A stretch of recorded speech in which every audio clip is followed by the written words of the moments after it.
Hello friends, आज के एक नई एनालिसिस स्टूडियो में आपका स्वागत है। आज जो निफ्टी ने जो क्लोजिंग दी है, क्लोजिंग मिली 25,212 की क्लोजिंग है। जो लास्ट क्लोज है 16 पॉइंट प्लस में जाके क्लोज का है निफ्टी ने। जबकि बैंक निफ्टी ने जो क्लोजिंग दी है वो क्लोजिंग दी है 57,168 की क्लोजिंग है। जो लास्ट क्लोजिंग से 162 पॉइंट प्लस में जाके क्लोज का है बैंक निफ्टी। यानी कि निफ्टी के सामने बैंक निफ्टी में ज़्यादा एक पॉजिटिव साइड यहाँ पे जो है क्लोजिंग देखने को मिली है। तो फर्स्ट यदि हम डेली बेसिस पे यानी कि हम इंट्राडे सेशन पे देखते हैं, तो आज जो है एक फर्स्ट यदि हम बैंक निफ्टी एनालिसिस करते हैं तो एक्चुअली अब देखा जाए तो यहाँ पे एक अच्छी खासी एक मूवमेंट देखने को मिल रही। जब फर्स्ट एक नेगेटिव कैंडल फॉर्मेशन होने के बाद एक डाउन साइड यहाँ पे प्रॉपरली आप देखेंगे चैनल पैटर्न फॉर्मेशन यहाँ पे बना हुआ है। जैसे ही ये चैनल पैटर्न फॉर्मेशन बंद होता है, क्लोज यानी कि ये ब्रेकआउट होता है, और जैसे ही ब्रेकआउट करने पे सस्टेन किया, यहाँ से एक वन साइड मूवमेंट देखने को मिली। वापस यहाँ पे एक रेंज बनाया और फिर एक लास्ट लास्ट 50 मिनट कैंडल ने यहाँ पे एक ब्रेकडाउन दिया और नीचे जाके क्लोज किया बैंक निफ्टी ने।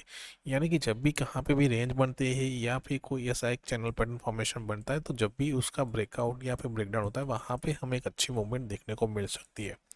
तो ये कुछ लेवल्स होते हैं, जो पैटर्न्स होती है, जिसको ध्यान रखना ज़रूरी है। अभी देखा जाए तो हमारे लिए जो कल के लिए जो इंपॉर्टेंस जो एक लेवल्स निकल के आता है, वो अराउंड ये लेवल बहुत ही इंपॉर्टेंट रहने वाला है कल के सेशन के लिए। क्योंकि अपसाइड में यही लेवल है जहाँ पे मल्टीपल टाइम यहाँ से एक रिजेक्शन देखना, आज भी देखिए नियर बाय वहीं से एक रिजेक्शन देखने को मिला है बैंक निफ्टी में। डाउन साइड में देखा जाए तो यहाँ पे आप देखेंगे तो प्रॉपरली एक ट्रेंड लाइन जो बनी हुई है, ठीक है, वही ट्रेंड लाइन हमारे लिए बहुत ही इंपॉर्टेंट यहाँ पे ये ट्रेंड लाइन रहेगी, जहाँ मल्टीपल टाइम क्या किया है बैंक निफ्टी ने यहाँ पे सपोर्ट लिया हुआ है। तो ओपनिंग ज़रूरी है हमारी रेंज के हिसाब से। इसी रेंज के अंदर ओपनिंग होती है, एक रेंज बनाती है, और रेंज बनने के बाद यदि इस लेवल के ऊपर प्रॉपरली 15 से 30 मिनट सस्टेन कर जाती है, तो फर्स्ट टारगेट रहेगा वो रहेगा 57,400 का, दूसरा टारगेट रहेगा 57,500 का। यहाँ पे भी क्या प्राइस एक्शन बनता है, कोई रेंज बनता है, ठीक है, और फिर यदि हमें ब्रेकआउट देखने को मिला तो फिर यहाँ से एक और एक बड़ी मूवमेंट देखने को मिल सकती है। अदरवाइज यहाँ पे कोई नेगेटिव कैंडल फॉर्मेशन होता है तो उस कैंडल का हाई का ऐसा लगा कि वापस एक डाउन साइड यहाँ तक के लेवल के लिए फिर से एक पोजीशन बना सकते हैं।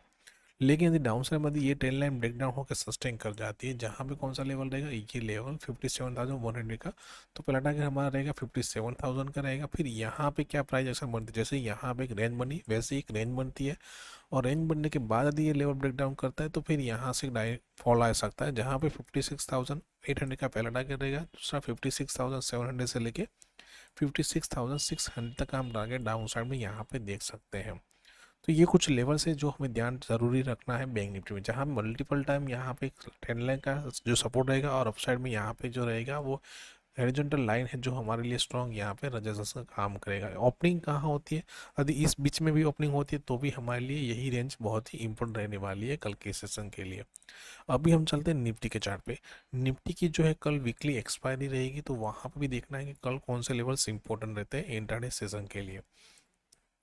तो अभी निफ्टी में देखा जाए तो यहाँ पे जो हमारे लिए जो इम्पोर्टेंट जो रेंज निकल के आती है, जिसमें अपसाइड में ये लेवल्स एक बहुत ही इंपॉर्टेंट रहेगा, और डाउन साइड में देखा जाए तो यहाँ पे भी एक ट्रेंड लाइन बनी हुई है जो हमारे लिए बहुत ही इंपॉर्टेंट रहेगी कल के सेशन के लिए। ठीक है, यानी कि ओपनिंग हमारी रेंज के हिसाब से इस रेंज के अंदर होनी चाहिए, और डाउन साइड में देखा जाए तो ये एक लेंस हम काउंट कर सकते हैं। जस्ट मैं एक लाइन ड्रॉ करता हूँ यहाँ पे, ये जो लाइन है, ठीक है, यानी कि ओपनिंग यदि इसी एग्जैक्टली इसी रेंज के अंदर ओपन होती है, एक रेंज बनाती है, और फिर यदि हमें इस लेवल का ब्रेकआउट करके प्रॉपरली 15 से 30 मिनट सस्टेन कर जाती है, तो पहला टारगेट राउंड हमारा रहेगा 25,333 का फर्स्ट टारगेट रहेगा, और उसको लेवल को ब्रेकआउट करके सस्टेन कर जाता है तो दूसरा टारगेट जो रहेगा अराउंड रहेगा 25,444 का, और तीसरा टारगेट रहेगा 25,220 के आसपास का हम टारगेट यहाँ पे देख सकते हैं निफ्टी के अंदर अपसाइड के लिए। लेकिन यदि वापस यदि लेवल ब्रेकडाउन करके सस्टेन कर जाता है तो पहला टारगेट हमारा आज का लो है जो है 25,120 के आसपास का रहेगा, और यदि उसके नीचे सस्टेन करता है तो फिर हमारा डायरेक्टली टारगेट जो निकल के आएगा वो रहेगा 25,000 का टारगेट रहेगा निफ्टी के अंदर डाउन साइड के लिए। लास्ट दिन की देखिए, लास्ट 2 दिन की प्राइस ये सब देखा जाए तो यहाँ पे हायर हाई फॉर्मेशन बन रहा है, लेकिन अभी भी ये हायर ब्रेकआउट नहीं हुआ। यदि इस ब्रेकआउट होकर सस्टेन करता है तो फिर यहाँ से फर्स्ट ये हाई और दूसरा ऑल टाइम ये जो नियर बाय हाई है उस लेवल को फिर से रिटेस्ट कर सकता है निफ्टी। तो कुछ ये लेवल्स हैं जिसको हमें ध्यान रखना ज़रूरी है कल के लिए। जितनी रेंज ज़्यादा बनेगी वहाँ पे हमें एक अच्छी मूवमेंट देखने को मिलेगी, जहाँ और अच्छा सा हीरो जीरो पोजीशन बन सकता है। तो कुछ लेवल्स होंगे जो जरूर से ध्यान रखना है कल के सेशन के लिए। बाकी कोई बड़ा सा गैप अप या गैप डाउन ओपन होता है वहाँ पे अपनी जो प्राइस एक्शन फॉलो करेंगे और साथ में वेट करेंगे प्रॉपरली एक रेंज बनने का, और उसके जो भी लेवल्स आते हैं वो अपनी फ्री टेलीग्राम चैनल में प्रोवाइड करेंगे, जिसका लिंक डिस्क्रिप्शन में दिया गया है, आप वहाँ जाके ज्वाइन हो सकते हैं। तो दोस्तों वीडियो को लाइक कीजिए, शेयर कीजिए, और साथ में जिन लोगों ने भी अभी तक हमारा यूट्यूब चैनल सब्सक्राइब नहीं किया, चैनल को सब्सक्राइब कर लीजिए, जहाँ पे आपको ऐसी एनालिसिस वीडियो मिलती रहे। Thank you. जय हिंद।